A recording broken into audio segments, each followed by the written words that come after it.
আজকে রান্না করব কমলি শাক দিয়ে চিংড়ি মাছের ঝোল। আর এই কমলি শাকগুলো কিন্তু আমার গাছে হয়েছে। চলেন ভিডিওটা শুরু করি। কি অবস্থা, সবাই কেমন আছেন? আশা করি সবাই ভালো আছেন। দেখেন, আমার দুইটা টবের ভিতরে অনেক সুন্দর কমলি শাক হয়েছে।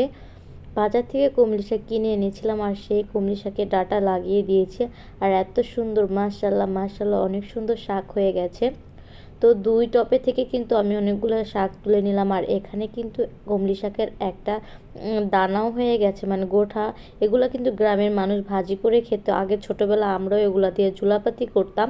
আর গাছে থেকে আমি ছোট ছোট কয়েকটা মরিচ ছিঁড়ে নিচ্ছি।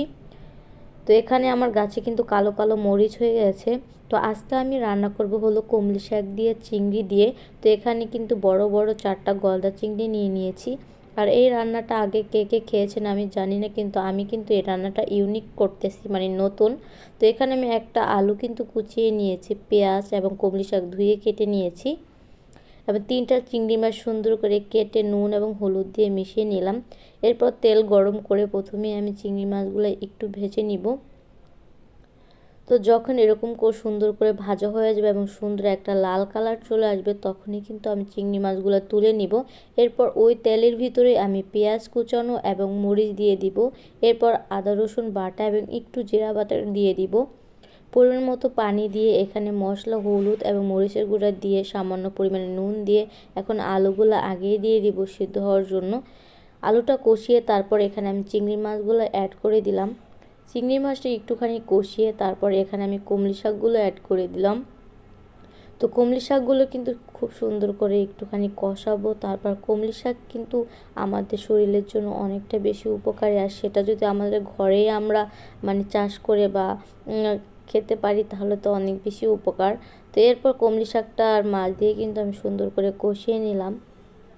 সুন্দর করে কষানো হওয়ার পর এখানে আমি সেদ্ধ হওয়ার জন্য পানি দিয়ে দিব। এরপর একটা ঢাকন দিয়ে ঢেকে দিলাম।